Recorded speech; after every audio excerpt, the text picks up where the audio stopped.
Сейчас ситуация меняется, продовольствия очень много. Вот видите, здесь уже машины полностью загружены. Выезжают сейчас раздавать все это. Здесь нужды в Турции, во все провинции так, во все провинции. Воды, вон видите, это только одно место в этом. Таких мест очень много. Палаточные лагеря, все готово здесь. Сами турки говорят, отправляйте все в Сирию. Сирия жесткая нужда, острая нужда. Очень рад ответить. Сейчас дороги не было в Сирию.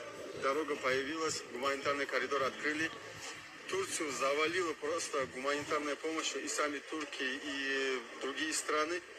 Но в Сирию не было помощи. И сейчас на данный момент как бы надо акцент делать на Сирию. Там вообще бедственное положение, людей нету еды, ни воды, ни помощи никакой. Так что, братья, каждый день пишут, в Инстаграме пишут люди, мы в Сирии, помогите нам, там, наши там, родственники, там, сестры наши, там, сами сирийцы обращаются за помощью. В общем, там плачевно. Здесь уже бедственное все. положение. Здесь турки, можно сказать, взяли все в Сами руки. здесь фонды говорят, здесь нужды нету, здесь завалило.